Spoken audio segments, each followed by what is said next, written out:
Hi, my name is Eric, welcome back to my channel. Let's talk once again about Madonna. Today, as you requested, I'm going to react to her 2015 album Rebel Heart, the deluxe edition, and break down the album's lyrics. Before I dive in, let me know in the comments down below what Madonna album I should react to next. Rebel Heart just edged out True Blue in the comments, but it's up to you if I react to that one next. Check the description for a link to a list of nonprofits you can donate to. Please subscribe to be here when I post new videos every week, and hit the bell icon to be notified when my videos go live. This is a pretty long album at 19 tracks, so as usual, I'm going to pair songs and listen to them and analyze them together. Without further ado, track number 1 is Living for Love, and track number 2 is Devil Pray.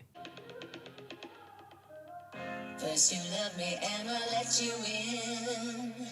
Made me feel like I was born again.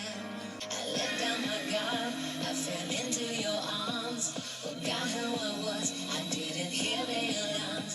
Now I'm down on my knees, alone in the dark. Oh, took me to heaven, let me fall down. Now that it's over, I'm gonna carry on. Living for love, living for love. I'm not gonna stop, 'cause love's gonna lift me up. Okay. Definitely feels like a sequel to Like a Prayer. I could get caught up in bitterness, but I'm not dwelling on this craziness. I deserve the best and it's not you. You've broken my heart, you can't break it down. I'm falling apart, what was lost now I'm found. After the heartache, I'm gonna carry on. Living for love, I'm living for love. I'm not gonna stop.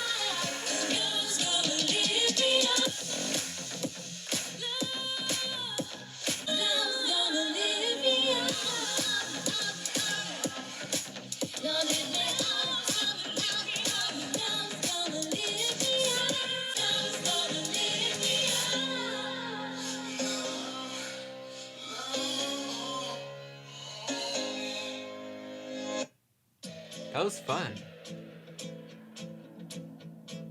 Take my sins and wash them away. Teach me how to pray. I've been swimming in the ocean till I'm almost drowned. Teach me how to pray. And we can do drugs and we can smoke weed and we can drink whiskey. And we can sniff glue and we can do E and we can drop acid. But if you wanna sing a song, then we should travel all together and make the devil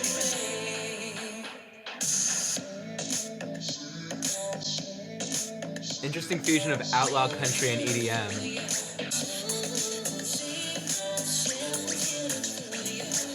Mother Mary, can't you help me? 'Cause I've gone astray. Down beneath my feet's getting warmer. Lucifer is near. Yeah, we can get high and we can get stoned and make the devil pray. Ooh, sing hallelujah and never study strong. Cool, okay, so 2 more EDM leaning tracks than I'm used to from Madonna. That said, I do like the 2 different approaches on these tracks, the first being more house influenced and more celebratory, and the second being sort of influenced by outlaw country, which definitely relates to the title about being a rebel. It also just occurred to me, I think I remember Living for Love from some televised performance that Madonna did. I think she was wearing this long cape, and her dancers, I think, had horns. One of them was supposed to pull off the cape, but ended up pulling her off of this platform. I remember her making a quick recovery, though, so definitely a resilient performer. And it's effective as an opener because it sort of sets up this classic story, you know, I've just been dumped and now I need to rebuild my understanding of myself and assert my self-worth.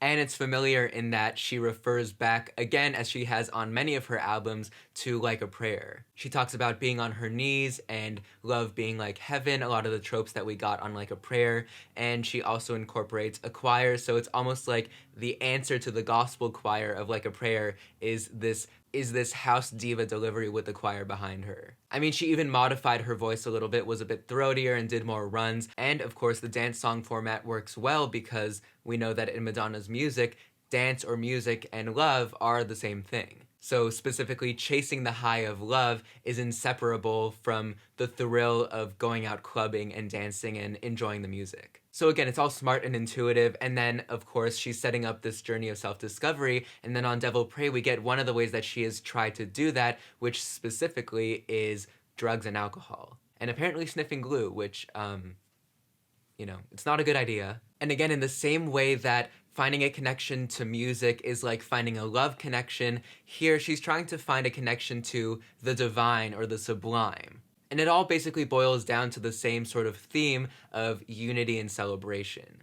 But what's especially interesting about Devil Pray is that Madonna seems to reverse a common way that a lot of pop music talks about drugs and alcohol, because we get this trope of love being like a high or an addiction. Sometimes it's supposed to be romantic, and other times it's a bit more ominous, like on Toxic by Britney Spears, which I talked about last week. But on this song, Madonna's saying the opposite. Drugs and alcohol do not lead you to something greater, a sense of unity and love and fulfillment. But of course we know from the first song and from her other music in general that the way of finding truth and unity and love is through music and dance. So it's interesting that she started the album with these two roadblocks. First, this breakup, which sort of destroyed her sense of self, and now this failed attempt to regain that sense of self through experimenting with drugs. So I'm interested to see where this goes next in this story. Track number 3 is Ghost Town, and track number 4 is Unapologetic.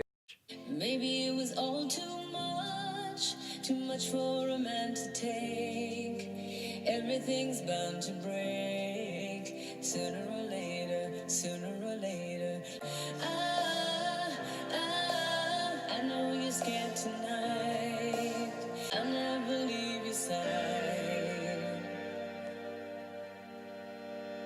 When it all falls down, I'll be your fire when the lights go out.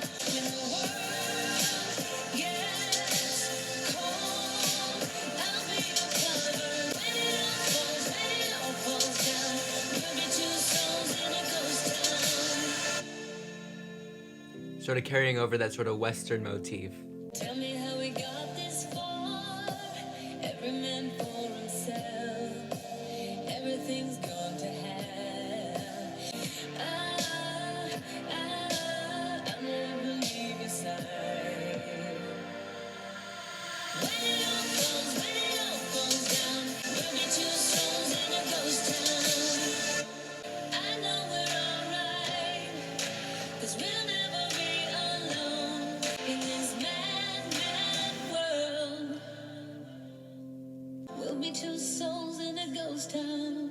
When it all falls down, we'll be two souls in a ghost town.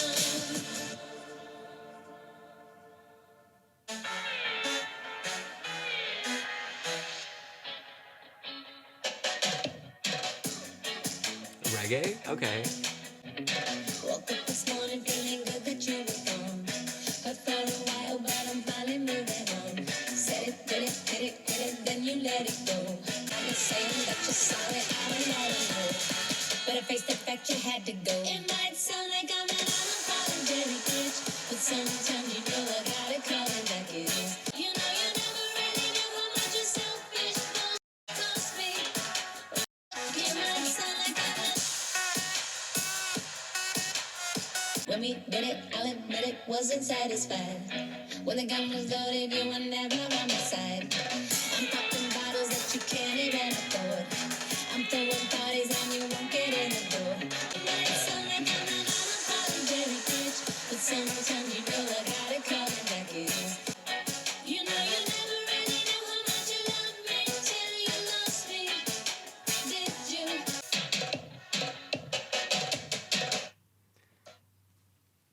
Weirdly, I feel like especially on that song, I don't know if the drop was totally necessary. Especially because vocally, I feel like she sounds really great here. The tone of her voice sounds beautiful and really confident. But in any case, on the first 3 tracks, we had Madonna sort of in a place of hopelessness. Or, I mean, I guess more a hopeless place, because it's not that she herself was experiencing hopelessness, but that she was surrounded by it. On Living for Love, obviously, she was surrounded by a lack of love. On Devil Pray, she was surrounded by a drug culture that led to a lack of fulfillment for her. And now on Ghost Town, she is again in a world that is lacking in love, lacking in understanding, and lacking in connection. The world is like this post-apocalyptic landscape. It's full of people, but empty of love. So being a rebel then means living for love in a world that works against love. It's the same sort of us against the world mentality that motivates a lot of Taylor Swift's music, and that Madonna uses here to draw a convenient connection between the personal and the political without being particularly specific about either. But we get a bit of a pivot from looking for love externally to looking for self-love and asserting your self-worth on Unapologetic, where Madonna sort of digs in her heels and refuses to give in to someone who refuses to accept their breakup. But even though on the surface she's saying, I'm doing great without you, give it a rest, we're not getting back together, goodbye, I don't totally buy it. Specifically because on the second verse she says, I'm popping bottles that you can't even afford. And this to me contradicts the messages of songs like Devil Pray and other past songs like Hollywood, because we know that Madonna is suspicious of drug and alcohol culture and of materialism. Madonna as a voice doesn't really buy into this type of empty flexing, and that inconsistency tells me that this surface level cool that we're getting isn't really the full picture. Track number 5 is Illuminati, and track number 6 is by Madonna featuring Nicki Minaj. I have heard that song before. I will reserve my comments for later.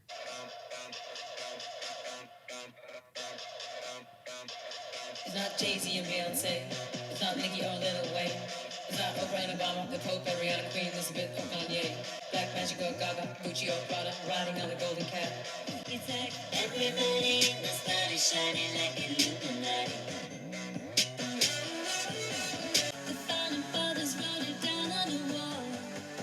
And now the media's misleading us all. Turn right and turn wrong. We're gonna live forever, that never dies. It starts tonight. Behind the curtain of the New World Order. It's not platinum and cryptic corners. It's not Isis or the Phoenix. Pyramids of Egypt don't make it into something sort of. All seeing eyes watching tonight. That's what it is. Truth and the light. It's like everybody in the sky is shining like Illuminati. You know that everything that glitters ain't gold. So let the music take you out of control. It's like everybody in the spot is shining like Illuminati. I like that. That was cheeky. Cause I'm a bad bitch. We hit the elevator right up to the rooftop. The bass is pumping, make me wanna screw the top off. I just wanna have fun tonight. Let me blow up this house tonight. We go high, we go home. We gon' do this all night long. We get freaky if you want. Bitch, I'm Madonna. We jumping in the pool and swimming with our clothes on. I brought a beer into my shoe. What is with the air horns? I just wanna go up tonight. Pull me on a little flashing light. Let me blow up this house tonight. We go high, we go home. We gon' do this all night long. We get freaky if you want. Nah, nah, nah, nah, nah. What do you think you want? Hold up with my nose up and that rose up and that finger. I'm froze up with my stove up, cause he eating like this is dinner. That's Mew Mew on my shoes, ain't got a thing left for me to prove. Is that bottle service all night? Is that poppin' earth and just right? How do you think you are?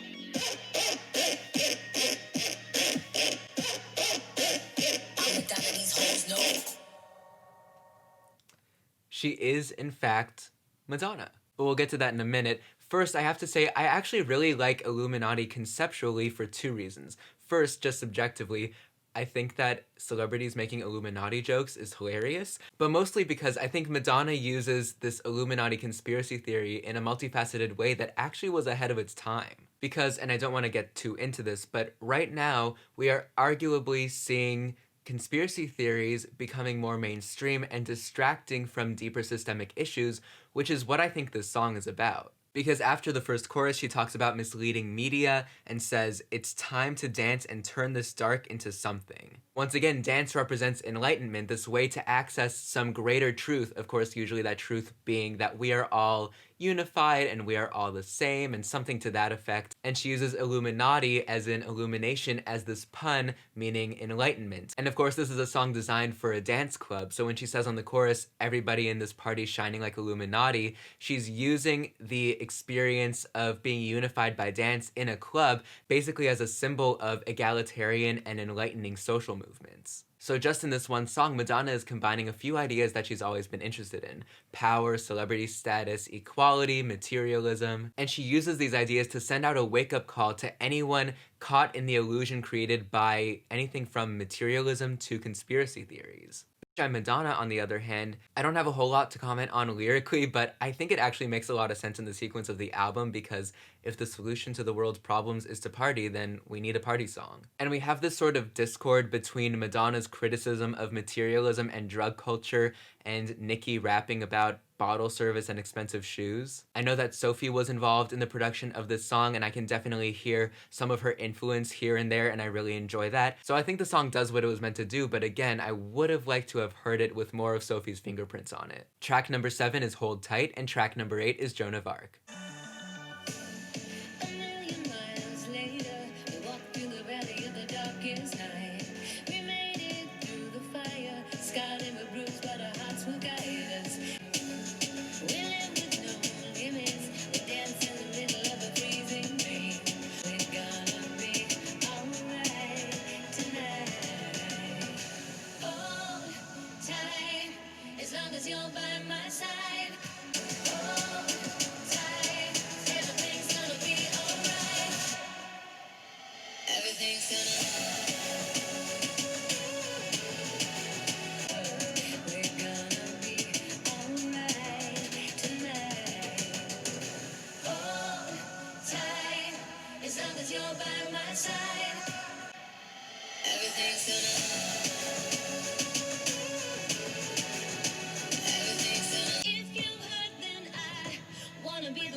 Each time they take the photograph, I lose the part I can't get back. I wanna hide, never admit it, but it hurts. I don't wanna talk about it right now.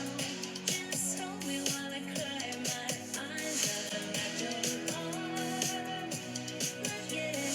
I'm only human. Even when the world turns its back on me, there could be a war, but I'm not going down. This is sweet. Words are like weapons, they betray. One word of kindness, it can save me. I don't wanna talk about it right now. Just hold me while I cry my eyes out. One day I won't care, but for the moment I'm not there. Even when the world turns its back on me, there could be a war, but I'm not Joan of Arc. Very nice. I like the melody. It was very sweet, very open. So Hold Tight plays basically the same role as Ghost Town, with Madonna in this wasteland and saying that she will fight to find love in a loveless world. As usual, we have these romantic come-ons in parallel with dance, so when she says things like "lights off, we're burning so bright," it could be about the bedroom or the dance floor. That of course carries over the light-dark motif from Illuminati and the warm-cold motif that she set up on Ghost Town. You know, the world is cold, but our love can can create warmth. Again, not super complicated. And then on Joan of Arc, we actually, for the first time, get a concrete example of a rebel, so that's cool. But she actually uses this in an unexpected way, saying that while she is a rebel, she is not Joan of Arc, she is not superhuman, she is human, and being a celebrity is hard. And I know a lot of people have sort of a negative knee-jerk reaction to stars complaining about stardom, but I think Madonna actually makes a pretty solid case here for humanizing herself. She talks about paparazzi and tabloids, and I guess anyone else, not giving her privacy and making up lies about her. And there were two particular points of vulnerability that stood out to me. First, on the pre-chorus, she says, "Anything they did to me, said to me, doesn't mean a thing cause you're here with me now." So again, love is a life-saving force, and it's a force of truth against lies. And then she says on the bridge, "One day I won't care, but for the moment I'm not there." Again, pretty insightful and humanizing. She's still working on it. So in line with her portraying music as a sort of equalizing force on songs like Illuminati, here she is using this song to express humility while also self-mythologizing. Track number 9 is iconic, featuring Chance the Rapper and Mike Tyson, and track 10 is Heartbreak City. I'm the best the world has ever seen. The best ever. If you tried and failed, get up again. Destiny will choose you in the end. What you want is just within your reach, but you gotta practice what you preach. I come, 2 letters apart, 1 step away from being lost in the dark. Baby, don't you know you were meant to be, meant to be, meant to be. Standing in the wings, a butterfly that stings. Muhammad Ali.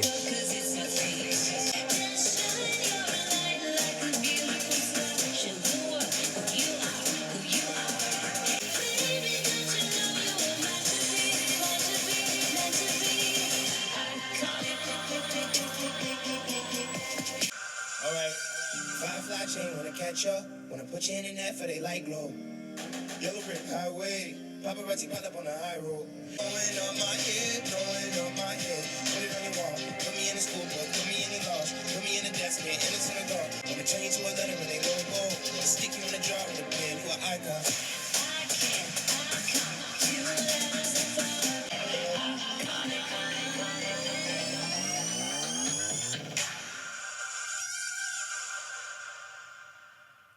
Okay.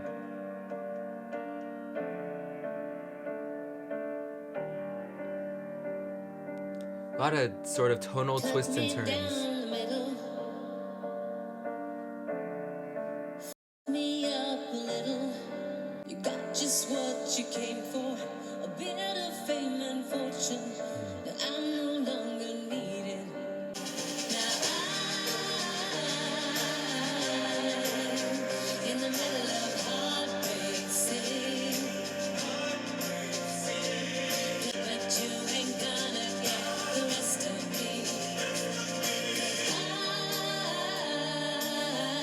I'm in Heartbreak City. Tore me into pieces. Didn't have no damn reason. I curse the day we met. Memory is haunting me. Her vocals sound really good.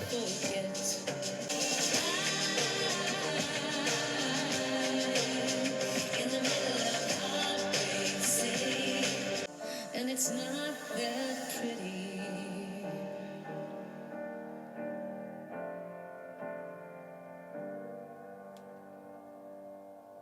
Okay, definitely two very different songs, one expressing a lot of confidence and one expressing a lot of heartbreak. I mean, obviously, it's in the title. So just like on Joan of Arc, where Madonna was trying to express humility, she does a sort of similar thing to break down these sort of hierarchical walls between herself and us on Iconic by saying, if I could do this, if I could become one of the most successful musicians of all time, you can achieve your dreams too. But like, this is how she makes her point.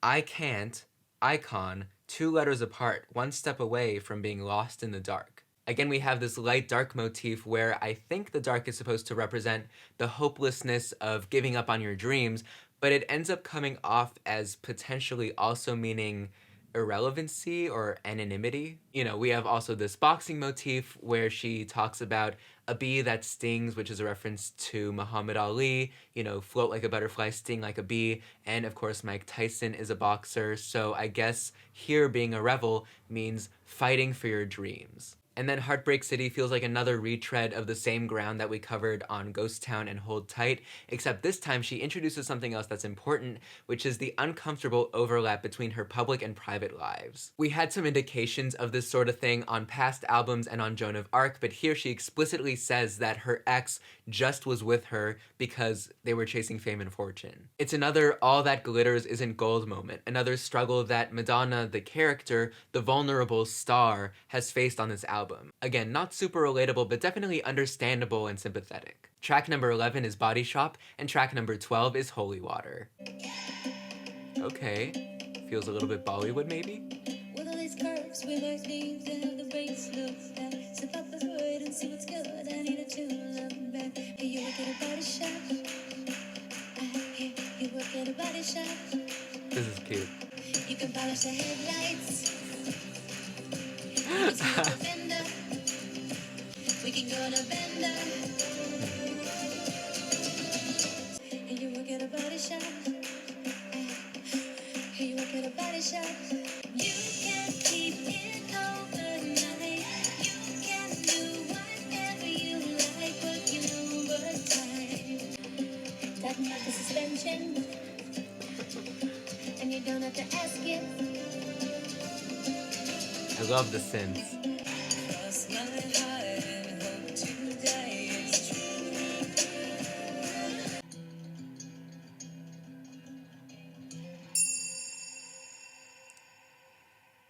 That was really cute. I like that one.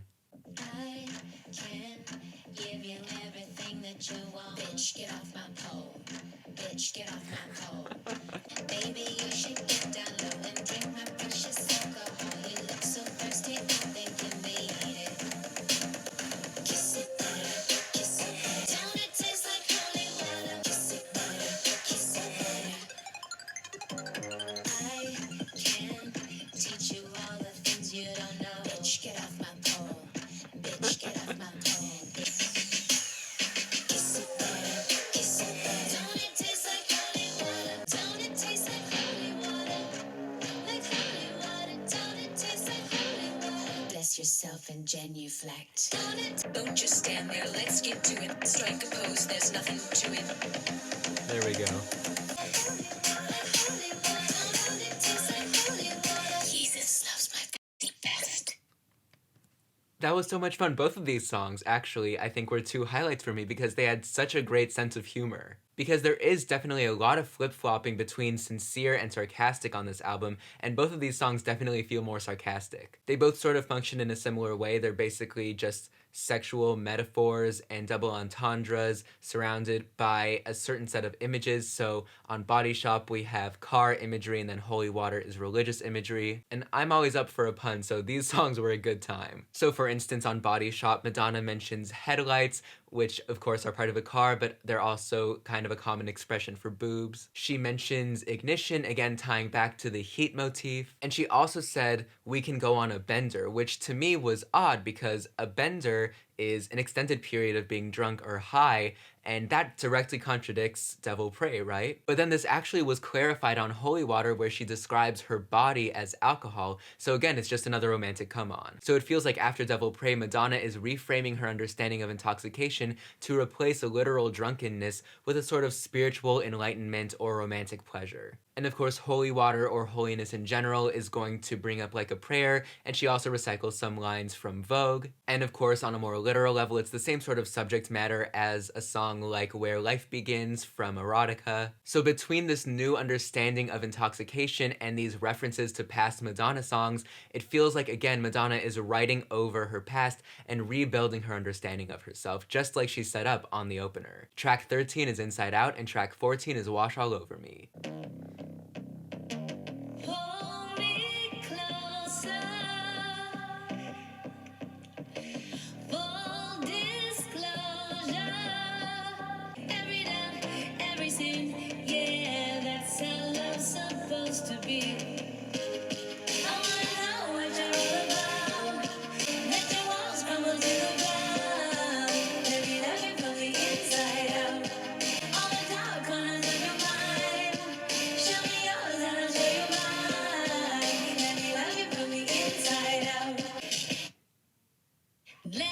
discover one another. Let your walls crumble to the ground.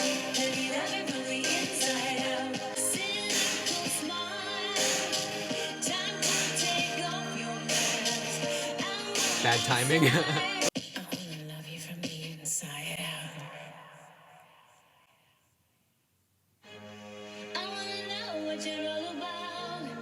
Let me love you from the inside out, yeah. The production on that one was fun too.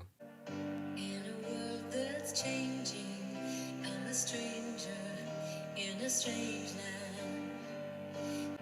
Turn a blind eye, try to pretend that nothing is what it seems. Who am I to decide what should be done? Let it come, let it rain all over me. There's a lot of parallels to erotica here. All of my illusions could be shattered in a second.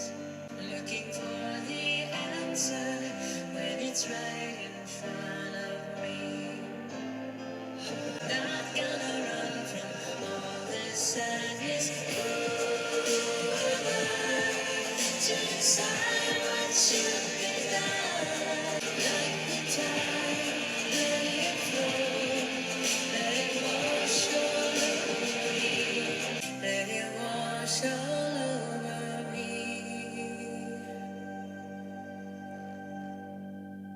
Very cool. I like that one a lot. Definitely a standout on this album for me. So I guess on Inside Out, what Madonna is realizing is that just like she can access the divine through music, she can also access it through sex. Again, not super unexpected when love and music are basically the same thing in Madonna's worldview. Otherwise, the song is pretty straightforward. She just wants to discover things physically and emotionally about her partner. And she captures this pretty concisely when she's talking to her partner about taking down their walls, and she says, "Show me yours and I'll show you mine." That expression usually refers to someone's, private parts, but here she uses it to mean the sort of dark corners of her partner's mind. So again, the discoveries emotionally and physically are moving together, and this is also the same device that Phoebe Bridgers uses on her song Savior Complex. And then on Wash All Over Me, Madonna talks a bit, I think, about the isolating nature of stardom, and uses some biblical references to convey that. She calls herself a stranger in a strange land, which of course is biblical language, and later she mentions the Tower of Babel, which is a story about the origin of different languages and, more importantly, about divisions between people. So what she's seeing from this bird's eye view, maybe her expensive penthouse,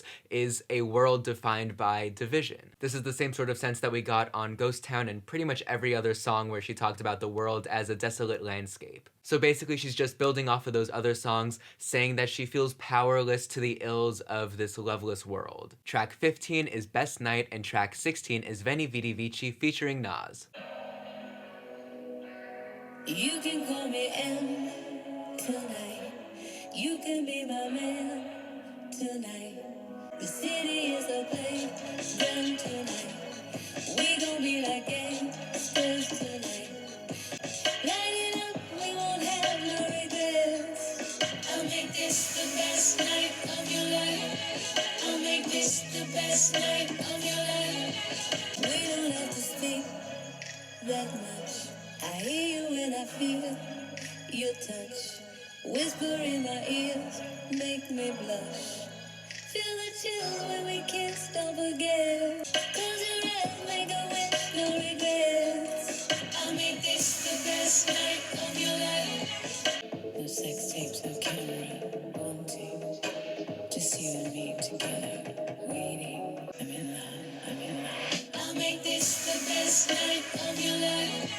I'll make this the best night of your life.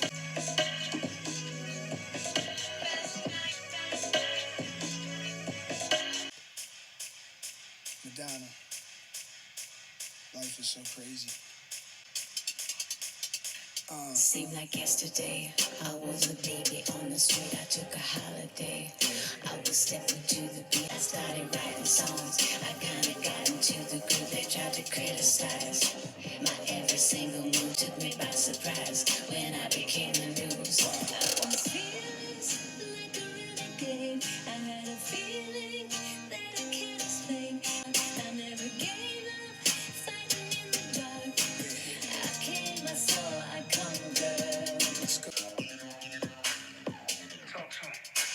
express myself. Came like a virgin down the aisle, exposed my naked ass. And I did it with a smile. I opened up my heart. I let the power of goodbye. I saw a ray of light. Music saved my life. Music saved my life.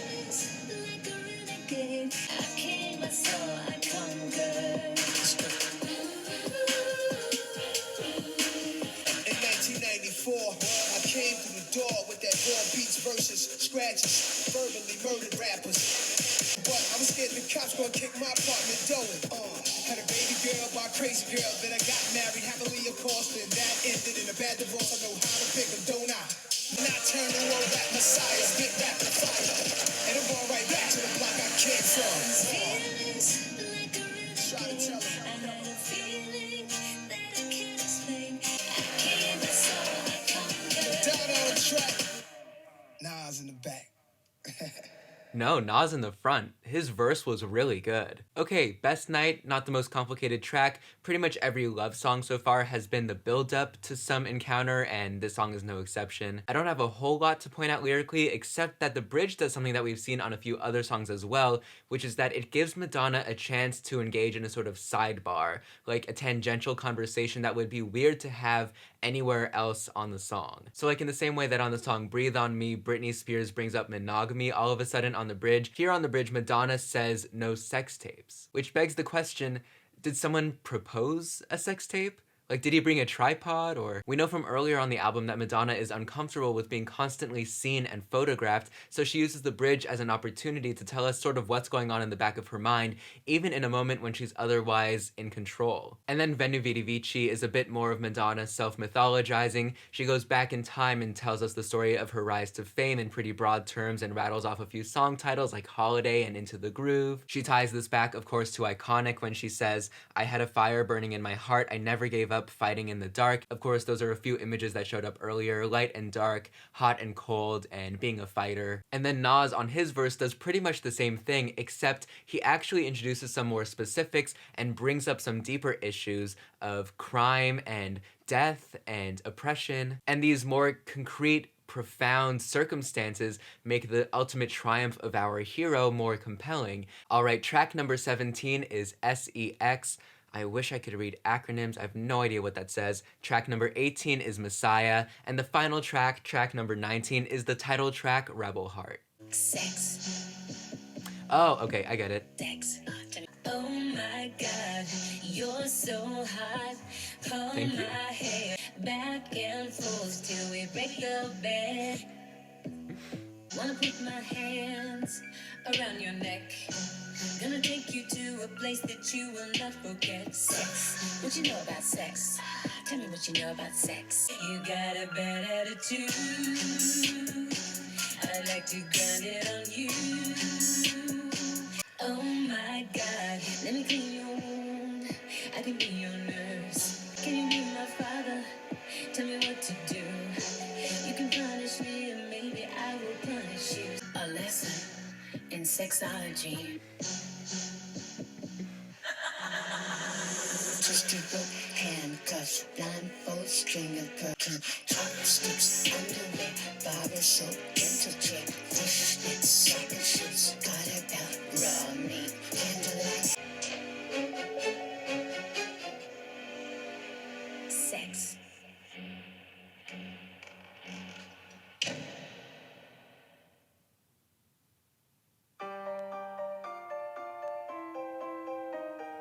I am the promise that you cannot keep. Reap what you sow, find what you seek. I am the moon with no light of my own. You are the sun, guarding your throne. I'll light a candle here in the dark, making my way to your heart, till you wake up and you find that you love me too. Leave you a blanket of silver and gold. I'll keep you warm, do as I'm told. Saying I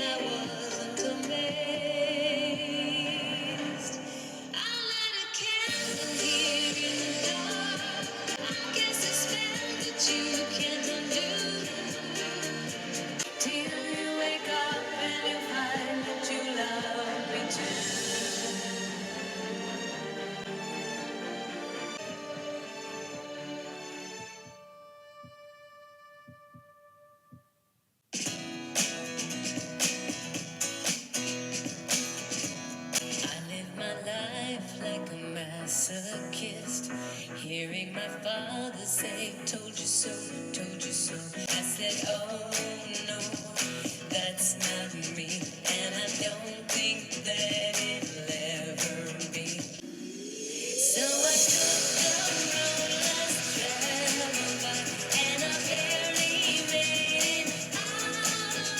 Deep down in the depths of my rebel heart, I've spent some time as a narcissist, hearing the others say, look at you, look at you. I've thrown my past and I've shed my skin, letting it go and I'll start again, start again. So I took the road less traveled by, and I barely made it out. Deep down in my rebel heart, in my rebel heart. And that is how the album ends. So returning to SCX, it's about exactly what you think it's about. Baking. But something significant comes up on the second verse when she says, let me clean your wound, I can be your nurse. So it's clear that Madonna views sex as a healing force, or maybe really a coping mechanism. This actually retroactively explains why we've had all of these sexy songs interspersed between songs about her struggles and heartbreak. And then she says, can you be my father? And having heard Oh Father and the rest of Madonna's music too, pretty much, this is, yeah. I like that the bridge is a collage of paraphernalia. I'm always a fan of images and textures. And she uses the word sexology, which apparently is actually a scientific field of study and not just a cutesy neologism. The more you know. Then on Messiah, something interesting is that she says, find what you seek, which almost seems like a predictive reference to her later song, I Don't Search, I Find, which again was about finding fulfillment in a desolate landscape. She also potentially refers back to Spanish Eyes when she talks about lighting a candle, which of course is a symbol of memorial, but also in the context of this album of hope. And this also seems to be the first song where Madonna gives up control in a romantic context. She humanized herself on songs like Joan of Arc, but those were really about her public image. On other songs about her love life, she was unapologetic, she was in charge, she was the queen, but now she is the moon with no light of her own. So in a sort of unconventional way, she's approaching the end of the album with less confidence than she had at the opening, which I guess also makes sense with the progression that we're seeing with her opening up and being more vulnerable and human. And of course she ties that all up and summarizes it on the title track, where she again says that she is ambitious but fallible, that she is a star but human. She talks about outgrowing her past and shedding her skin, which again ties back exactly to where we were at the beginning of the album, with her needing to rebuild her understanding of herself after suffering heartbreak. And ultimately the conclusion that she comes to is that she made it out alive by following her rebel heart. What was she rebelling against exactly? Probably a few things like materialism, self-importance, criticism, and hate, just all of the things about stardom that she felt degraded her spirit. So she ends the album with another statement of who she is and how she came to be who she is, maybe implicitly telling us that we too can find fulfillment by following our own rebel hearts. Overall, I think this album's best moments are its smallest, when it's just a statement of who Madonna is, what she likes in the bedroom and on the dance floor and in her career. I do really like the moments with a sense of humor on this album, especially Illuminati and Body Shop. And in a lot of ways, I can see how she built off of this album with Madame X, because on Madame X, she positions herself in sort of a similar way, both human and at the vanguard of these social movements. I think on Madame X, she's a bit more specific about what exactly she's rebelling against, specifically the types of social ills that she is trying to raise awareness for. And I think she has some of that going on here, more generally about just people being cruel to each other and all of the ways that that can manifest, but I think with more specificity, it would have hit even harder. That said, I had a lot of fun with this album, so thank you for recommending that I listen to it. As always, let me know in the comments down below what music I should react to and what other topics you'd like to see me cover on my channel. Check the description for that donation link. Please subscribe to be here when I post new videos every week. Thank you so much for being here. I hope you are staying safe and healthy, and until next time, that's it.